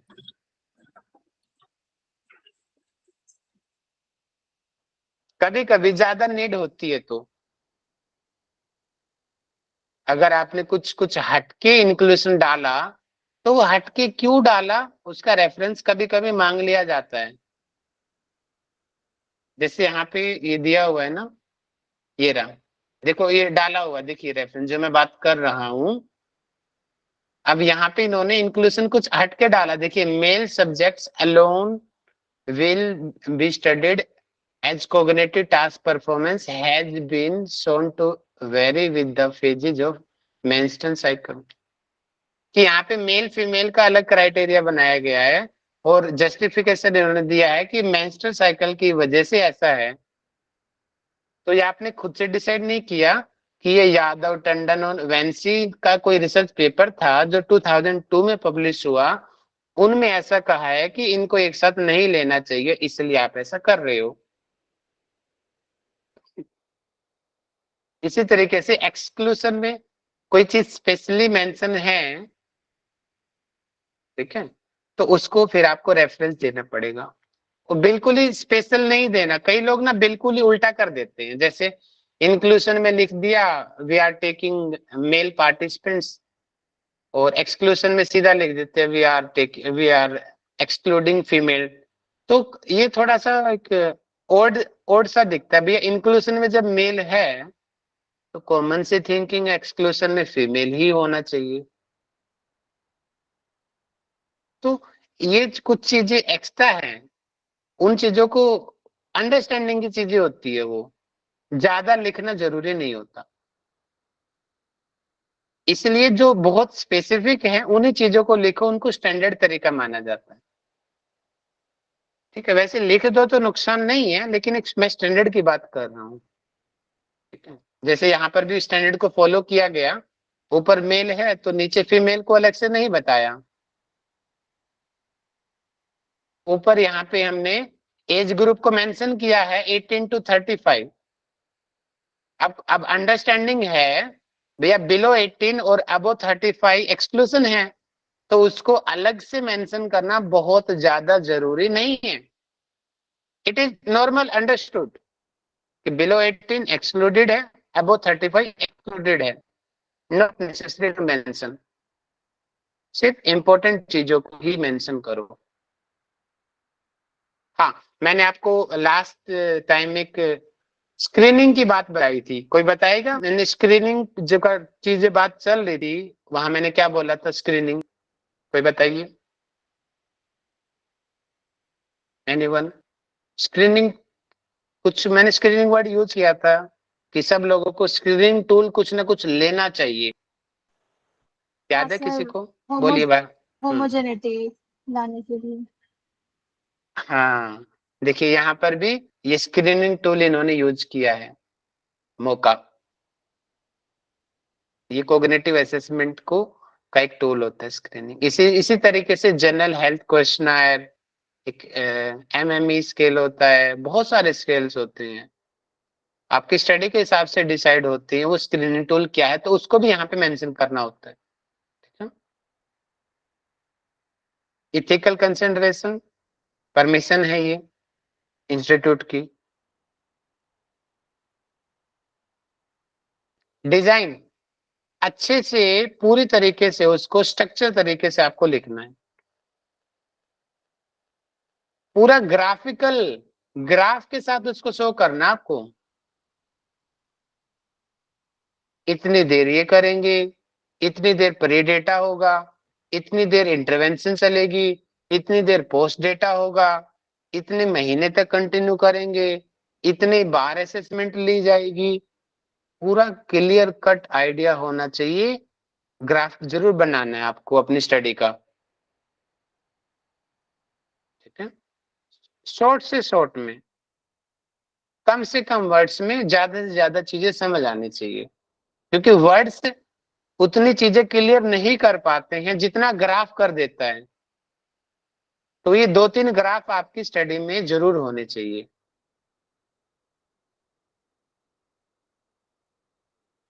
वेरिएबल्स ऑफ द स्टडी, अब उन चीजों को एक एक करके आपको एक्सप्लेन करने हैं कि कितने वेरिएबल्स आप ले रहे हो, कैसे कैसे आप असेसमेंट यूज कर रहे हो। असेसमेंट का भी ग्राफ बना सकते हो आप, नीचे बनाया भी होगा। ये देखिए एन बैक का ग्राफ बनाया हुआ है, जो आप असेसमेंट ले रहे हो उसका ग्राफ हो आपके पास में। कोई बहुत ही स्पेशल आप कोई ये ईईजी का लिया गया है, बहुत ही स्पेसिफिक आप कोई टूल ले रहे हो, उसमें स्पेसिफिक आपको कोई चैनल्स को दिक्शो करना हो तो उसका भी ग्राफ आप ले सकते हो। स्पेसिफिक ही लेना, ऐसे ही ग्राफ से सिनॉप्सिस मत भर देना, ध्यान रखना। ग्राफ सिर्फ सिलेक्टेड होने चाहिए, एक्स्ट्रा नहीं होने चाहिए। इंटरवेंशन का तो ग्राफ आपको 100% बनाना है, इसके बिना तो काम ही नहीं चल सकता। इंटरवेंशन को तीनों ग्रुप को एक्सप्लेन करना है। यहाँ पे इन्होंने एक ही लाइन में क्यों किया? शायद आगे किया होगा, रुको आगे देखते हैं। ये तो बहुत डिटेल में होना चाहिए, बहुत यहाँ पे, लेकिन मैं बोलूंगा कि इसको डिटेल में आपको समझाना है कुछ, थोड़ा इसको ग्राफिकल फॉर्म में समझाएंगे। आप कोई मॉड्यूल ले रहे हो, उन चीजों को अच्छे से आपको समझाना है मॉड्यूल की तरह। रनिंग जो आपका एक्टिव कंट्रोल ग्रुप है उसको आपको समझाना है अच्छे से। जो नॉर्मल कंट्रोल ग्रुप है उसको आपको और समझाना है। कम से कम 4-5 लाइनें आपको जरूर लिखनी है इनके बारे में, और रेफरेंसिंग के साथ लिखनी है। कम से कम 1 से 2 रेफरेंस जरूर होना चाहिए हर एक के अंदर। ये आगे डेटा एनालिसिस और डेटा एक्सट्रैक्शन वाली बात है। कि हम पहले डिसाइड हम नहीं कर सकते, बाद में हमारा स्टैटिस्टिकल टूल डिसाइड करेगी यहाँ पे वो लाइन मिस है, कुछ कमियां भी हैं, ये मैं अपनी दिखा देता हूँ, वो तो कॉपी ही होगी वहां पे।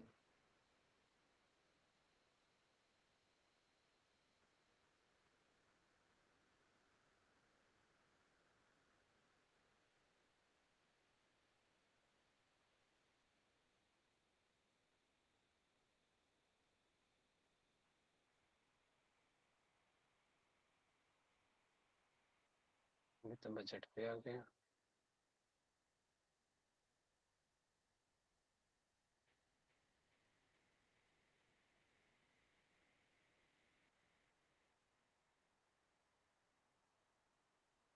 अच्छा लास्ट में लिया गया, एक मिनट दीजिए मुझे, मैं दिखा देता हूँ, क्योंकि आप फिर उसी लाइन को कॉपी आप कर सकते हो, ऐसा कोई वो नहीं है। नहीं कुछ तो गड़बड़ है।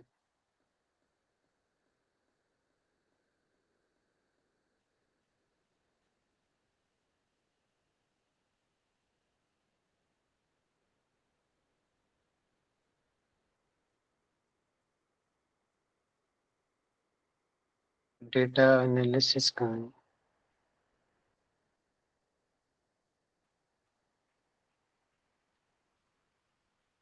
अच्छा ये पुराने वाली खोली है, इसमें नहीं डाला मैंने।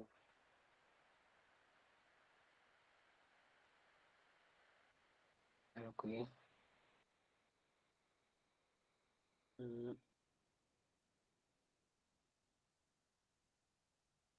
नेक्स्ट क्लास में आपको मैं भेज दूंगा मैं वो चीज, ठीक है।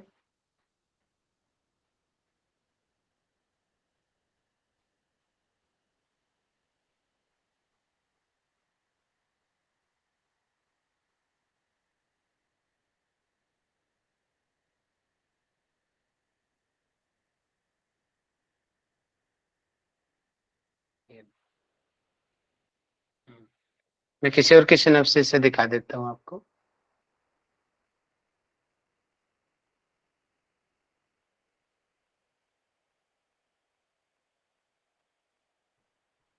ये रहा, आप इसको आप नॉर्मल कॉपी कर सकते हो कि data analysis will be based on the structure of the data, कि कैसा स्ट्रक्चर होगा। चेक फॉर नॉर्मेलिटी, उसकी नॉर्मेलिटी चेक की जाएगी डेटा की,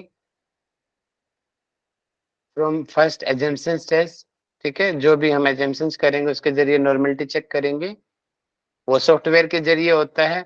आप यहाँ पे सॉफ्टवेयर मेंशन नहीं किया गया है, आप लिख देना SPSS के जरिए करोगे, R स्टूडियो के जरिए करोगे, ठीक है।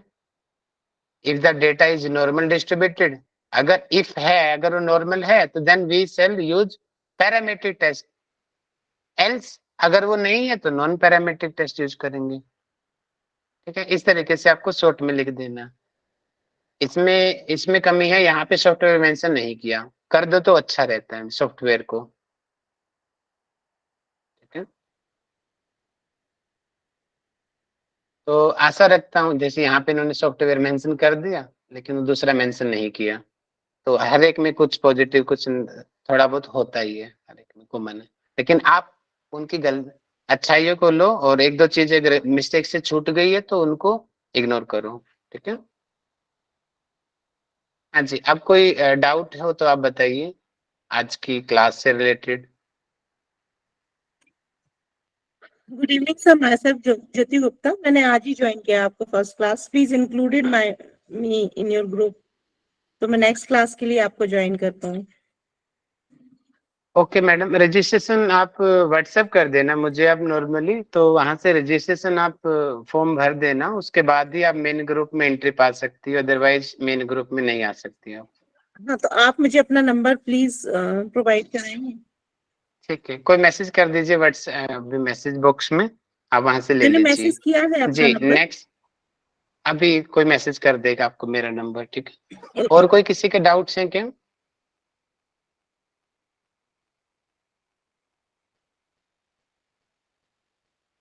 या कोई अपना पर्सनल मैडम को मैसेज कर दो, आप उनको समझा देना, और भी डाउट्स होंगे मैडम के पर्सनली बात करके। यस, आज की क्लास से रिलेटेड और किसी की कोई डाउट है क्या? हम क्लास को ओवर करें, बहुत टाइम हो गया ऑलरेडी। ठीक है, कोई कंक्लूड करना चाहेगा आज की क्लास को? देखना चाहता हूँ, हैंड रेज करो, कौन कौन कंक्लूड कर सकता है आज हमने क्या पढ़ा और क्या चीज आपको नहीं मिली जो पहले आपको नहीं पता थी। हैंड रेज करो, देखना चाहता हूँ कितने लोगों में कॉन्फिडेंस है बताने का।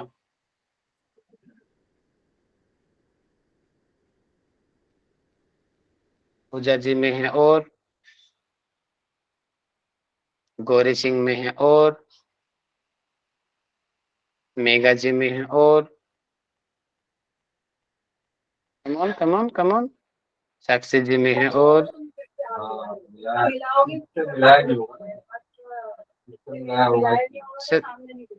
सतवीर सर आपका मिस्टेक से माइक ऑन हो गया है।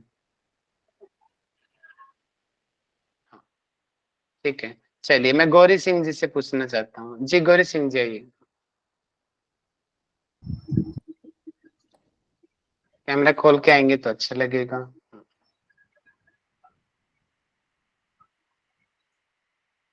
जी जी बताइए, सर। जी जय तब सर। शॉर्ट जी में सर बताना, ठीक है, 2 से 3 मिनट में, मैक्सिमम 5 मिनट्स। जी सर। जी सर, हमने आज देखा कि हाउ टू मतलब कि राइट द सिनॉप्सिस, जिसमें हमने पहले स्ट्रक्चर देखा, स्ट्रक्चर ऑफ द सिनॉप्सिस, जैसे कि title, introduction, review of the ancient literature and review of the scientific literature and then hypothesis. Then हमने उसको थोड़ा इलेबरेट फॉर्म में देखा, एक कंपैरेटिव स्टडी को जो आपने दिखाया, जिनमें कपालभाति हमने उन्होंने लिया था और aerobic exercise assessing gamma oscillation and BDNF levels and community performance के ऊपर हमने वो वाला उनका सिनॉप्सिस प्रेजेंटेशन देखा, जिसमें उन्होंने साइंटिफिक लिटरेचर था, जिसमें हमें ओनली समरी नहीं लेना है, टेबल के साथ अगर हम लेंगे तो अच्छा होगा, जैसे कि आपने बोला। और जस्टिफिकेशन ऑफ द स्टडी, जिसमें हमने जस्टिफाई करना है why we do this study and what is the purpose, so we have to. And आपने बोला कि जस्टिफिकेशन हमेशा हर चीज में रखना चाहिए, जैसे कि हमें अपना अपना पेपर को अगर ऐसा वैल्यूएबल बनाना है तो हर चीज में हमको जस्टिफाई करना आना चाहिए, कोई भी चीज हो। देन हमने उसको हाइपोथेसिस को देखा, और जो हाइपोथेसिस में हमें लेना है कि what we get the result, and null hypothesis में हमें लेना है व्हाट वी नॉट गेट। इधर हमें ऐसे बोलते हैं negative and what are the positive issue in this hypothesis. Then हमने देखा कि मेथड्स में जैसे पार्टिसिपेशन था और sample size, selection and source of the object. Selection मतलब आप रैंडमली आप उनको सिलेक्ट करते हो पार्टिसिपेशन को, या फिर क्या आप उसमें यूज करते हो, तो वो हो गया हमारा सिलेक्शन। देन सोर्स मतलब how and where we get that participations.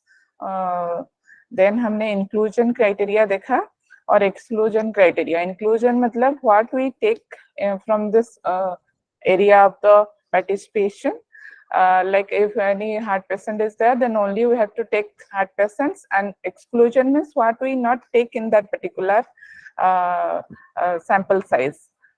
Like if we take heart patient, then we cannot take to the cancer patient in the same time. So next is ethical consideration, which is will be approved by the institution, where we get the admission or any research area if it is different, so that is will be mentioned. Then design of the study, जैसे कि time allocation in different session. Design of the study में आपने बोला कि diagram add करना चाहिए, जैसे कि बहुत इफेक्टिव होता है।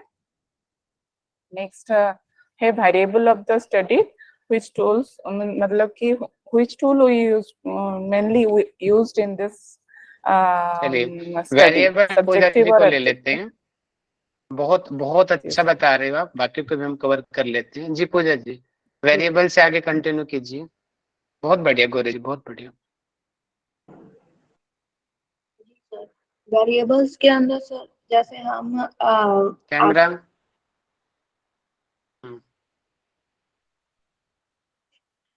यस सर वेरिएबल्स से आगे हम लेंगे जैसे कि कौन से वेरिएबल्स ले रहे हैं, डिपेंडेंट या ले रहे हैं, इंडिपेंडेंट ले रहे हैं, और या कंफाउंडिंग वेरिएबल्स के अंदर आपने बताया था। और जैसे कि आगे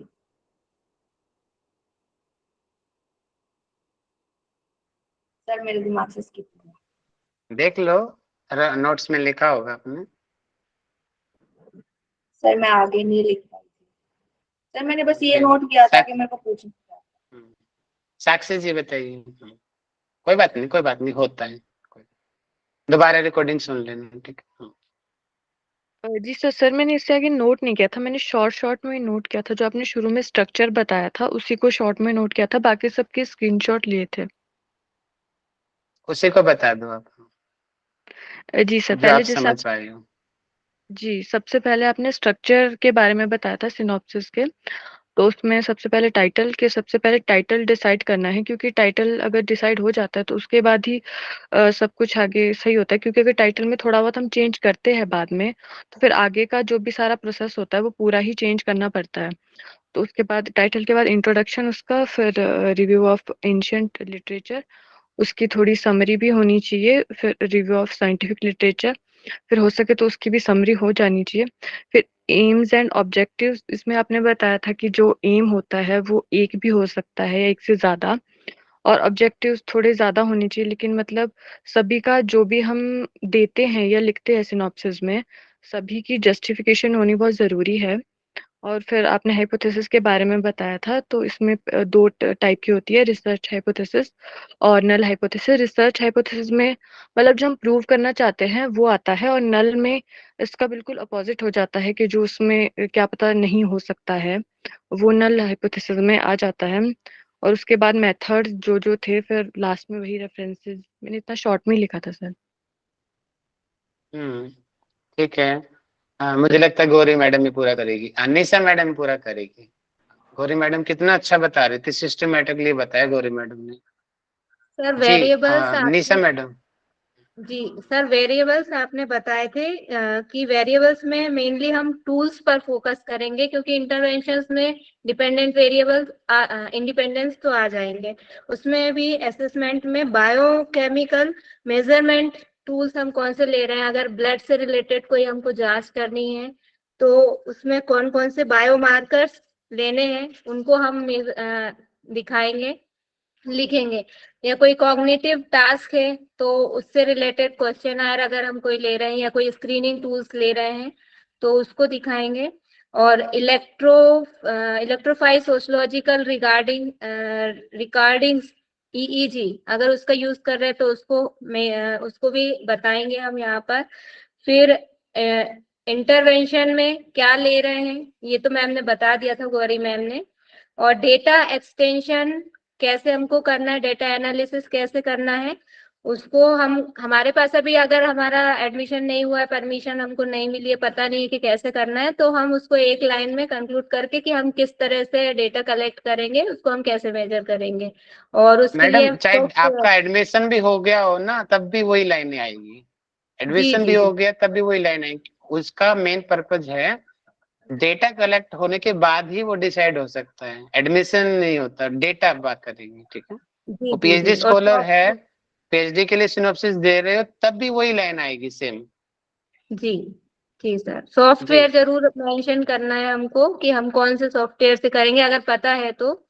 और फिर ऑब्जेक्टिव्स ऑब्जेक्टिव्स हाँ एक चीज और आपने बताई थी कि जो सैम्पलिंग करना है उसके लिए हम किस मेथड से कर रहे हैं, जी पावर का यूज करेंगे तो ज्यादा अच्छा रहेगा कि ऐसे सैंपल हर साइज, हाँ सैंपल साइज, हाँ हर कैसे ही सैंपल हमको सैंपल साइज को कैसे सिलेक्ट करेंगे उसके बारे जी में जी पावर से आप बताओगे। ठीक है, वेरी जी गुड। और सर। रेफरेंसिंग मेथड के बारे में एक दो वर्ड बोलिए, क्या है? रिफरेंसिंग में हमको कौन सा फॉर्मेट यूज करना है, जो यूनिवर्सिटी जिस फॉर्मेट को फॉलो करती है उसको हम लेंगे अपने में, उसी फॉर्मेट में हम रिफरेंसिंग करेंगे। और हर लाइन में ज्यादातर जो भी हम सिनॉप्सिस में ले रहे हैं चीजें, उनको जस्टिफाई करने के लिए भी हमको रिफरेंसिंग का यूज करना है ज्यादा से ज्यादा। हाँ, और रेफरेंसिंग मैं तो बोलूंगा सॉफ्टवेयर से ही करो। मेनली होता है, एक दो बार हम क्लास रखवा देंगे मेनली की भी आपकी। अभी आप तब तक अपनी कोडिंग में उसको लिखो, ठीक है। फिर हम आपको मेनली सिखा देंगे, या फिर मेनली को कैसे यूज करते हैं, कैसे डाउनलोड कर सकते हैं। यूट्यूब पे और भी बहुत सारे वीडियो है, वहां से आप आइडिया ले सकते हो। और मैनुअली करना थोड़ा सा चैलेंजिंग रहता है, मैं सजेस्ट नहीं करूंगा मैनुअली करना। सॉफ्टवेयर ज्यादा ठीक है, वो चीजें स्ट्रक्चर और सही देता है, ऑलमोस्ट 95% वो सही देता है डेटा, ठीक है। तो सॉफ्टवेयर से ही आप करना। मेंडले, आप सभी लोग इस वर्ड को याद रख लीजिए, MENDLEY, मेंडले सॉफ्टवेयर, ठीक है। वहां से आप उसको करवाएंगे कभी क्लासेस की भी आपकी, ठीक है। तो ये हो गया हमारा सिनॉप्सिस राइटिंग का। आज से सभी लोग राइटिंग शुरू कर देंगे। मैं नेक्स्ट क्लास में चेक करूंगा आपने क्या किया, और नेक्स्ट सैटरडे तो मैं 100% चेक करूंगा, एक एक कैमरा खुलवा के चेक करूंगा कि दिखाओ किसने कितना किया। गुरुजी और प्रणाम। शायद जिस दिन मैं देखूं उस दिन ओपन मैं शेयर नहीं करूंगा लिंक। आज जैसे मैंने ओपन शेयर कर दिया, रिकॉर्डिंग नहीं करूंगा, कि जिस दिन मैं पर्सनल चीजें लूंगा उस दिन की रिकॉर्डिंग नहीं होगी, नहीं तो वो चीजें लीक हो जाएंगी यूट्यूब पे। और मैं नहीं चाहता हूँ कि आपके सीक्रेट्स लीक हो, वो हमारी क्लास में ही रहे, वो ठीक है। तो कब, मैं जरूरी नहीं है कि मैं लिंक्स हर क्लास में भेजूंगा, नहीं। बहुत सारी क्लास ऐसी होने वाली है जिसमें लिंक्स नहीं जाएंगे, सिर्फ PhD ग्रुप में लिंक जाएगा, सिर्फ जिनका रजिस्ट्रेशन है सिर्फ वही बच्चे आएंगे, और उनकी रिकॉर्डिंग भी नहीं होगी। जैसे जो प्रेजेंटेशन होगी उसकी रिकॉर्डिंग शायद हम ना करें, कल प्रेजेंटेशन करेंगे हम। हाँ परवीन, अभी बने रहिए सभी, होमवर्क में देना सबको। यस परवीन जी बोलिए। हाँ गुरुजी, जैसे हमने ये हिंदी लैंग्वेज में करना है, जैसे शुरू से हम हिंदी लैंग्वेज से थे ना गुरुजी, तो मान लो कि हमने कंपैरेटिव स्टडी करनी है कि हठ योग और राजयोग की तुलनात्मक अध्ययन, तो उसको हम कहाँ से सिनोप्सिस उठाएंगे? अगर हमें सर्च करना, शोध गंगा से या फिर कहाँ से, पबमेड से? शोध गंगा नहीं, पबमेड पे मिलेगी, नहीं नहीं मिलेगी आपको। शोध गंगा पे मिलेगी आपको। जो थ्योरेटिकल चीजें हैं, जो हिंदी वाली चीजें हैं, वो शोध गंगा पे ही मिलेंगी, और गूगल जी स्कॉलर गुरुजी। पे मिल सकती है। लेकिन गुरु- मैं तो सजेस्ट करूंगा भाई इंग्लिश में कर लो, ज्यादा अच्छा जी रहेगा।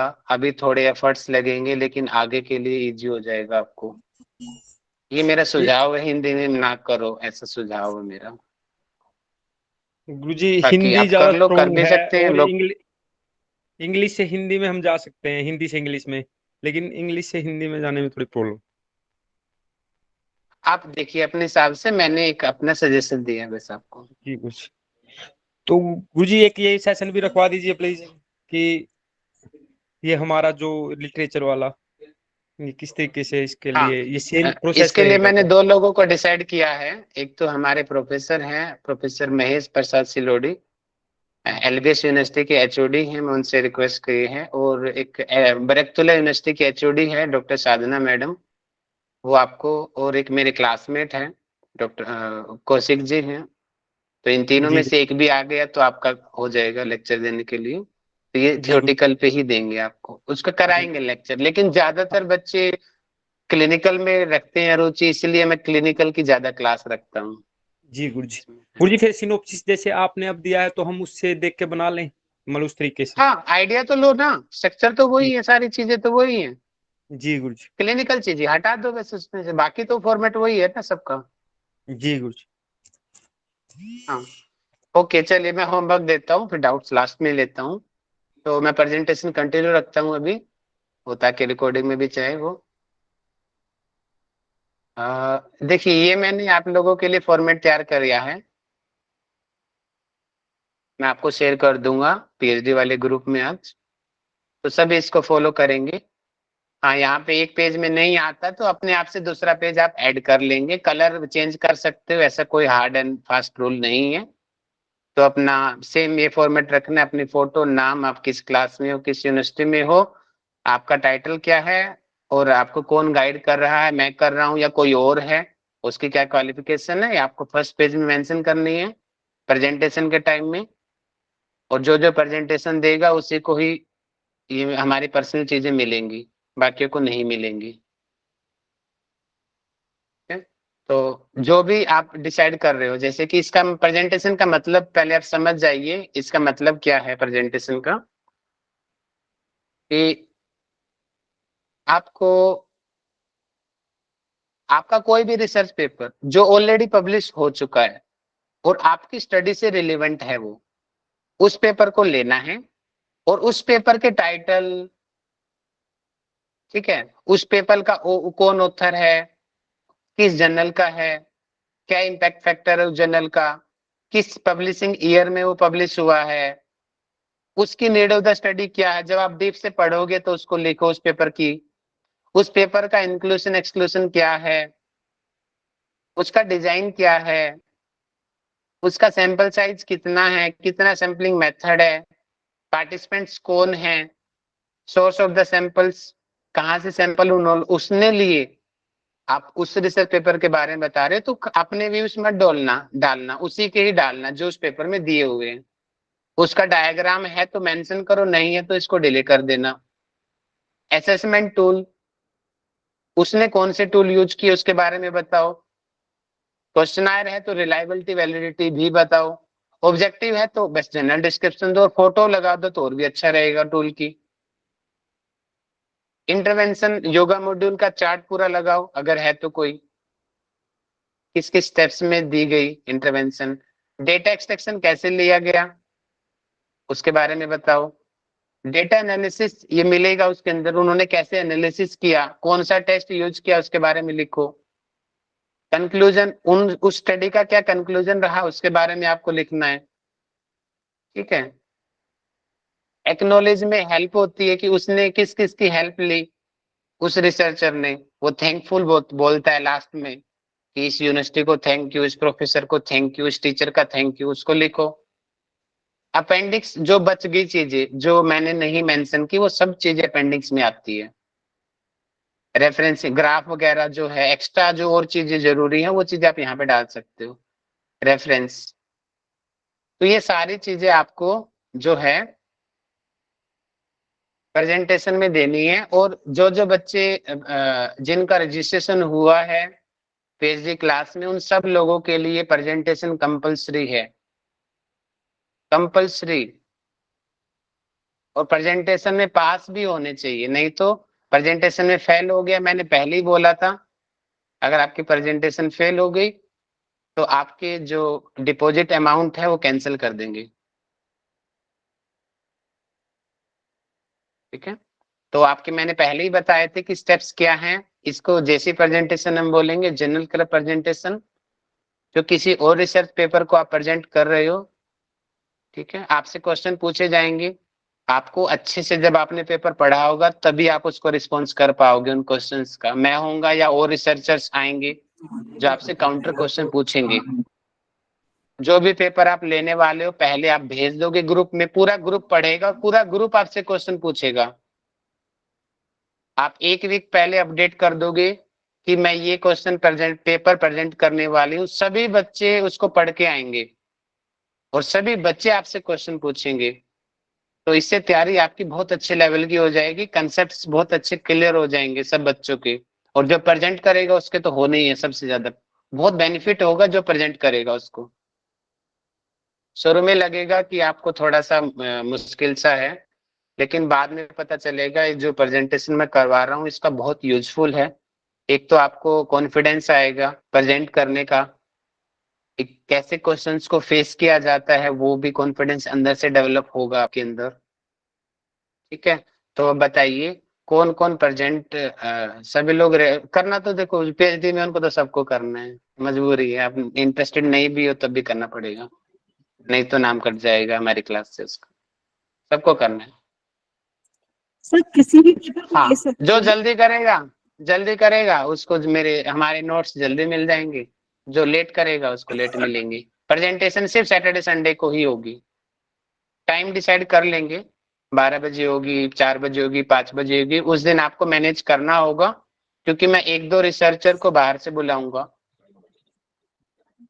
वो देखेगा आपकी प्रेजेंटेशन और वही आपसे क्वेश्चन पूछे। कम से कम 1 से 2 बाहर के रिसर्चर जरूर होंगे उस प्रेजेंटेशन में, वो आपसे काउंटर क्वेश्चन पूछेंगे, और बाकी पूरी क्लास तो है ये क्वेश्चन पूछने के लिए। उसमें पास होंगे तभी आपको नेक्स्ट फॉरवर्ड आगे स्टेप में बढ़ोगे। यस, कोई डाउट बोल रहा था कोई? सर ये हमें किसी रिसर्च पेपर को एनालाइज करके प्रेजेंटेशन बनाना है, हम जो रिसर्च करना चाहते हैं जिस टॉपिक पे, वो सिनॉप्सिस नहीं। ना ना ना, आपकी नहीं, वो बाद का स्टेप है। अभी जो रिसर्च पेपर जो आपकी स्टडी से बिलोंग करता है उसको ही यहाँ पे प्रेजेंटेशन देनी है। Okay sir, thank you. Welcome ji. Okay sir ji, ये चलिए संडे शांति हो पाठ। सकता है? संडे को ही होगा मैडम, सैटरडे संडे ही ओके, होती है हमारी क्लास में। ना सैटरडे बाकी नहीं, टाइम मेरे संडे पास हो भी सकता टाइम है? नहीं है। मेरे पास भी टाइम नहीं है, संडे को भी मैं जानता हूँ मैं कैसे मैनेज करता हूँ, सैटरडे संडे को भी। लेकिन ठीक है, सैटरडे संडे ही करेंगे हम, जो भी करेंगे। ठीक है, ओके, शांति पाठ कर लेते हैं। ठीक है, तो शांति पाठ के लिए परवीन जी को बुलाते हैं। आइए परवीन जी, आप शांति पाठ कराइए।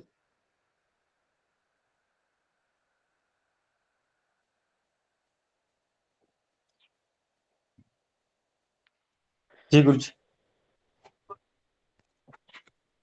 सर लाइट भी है गुरु जी यहाँ पे। कोई कमर बात गर्दन नहीं, कोई सीधी, बात नहीं, आप ऐसे कर। किसी भी ध्यानात्मक आसन में बैठ जाइए। कमर गर्दन बिल्कुल सीधी, आंखें कोमलता से बंद कीजिए। दोनों हाथों को प्रार्थना मुद्रा में लेके आएंगे। लंबी गहरी श्वास लीजिए और तत्प्रणव ओम का उच्चारण करेंगे एक बार।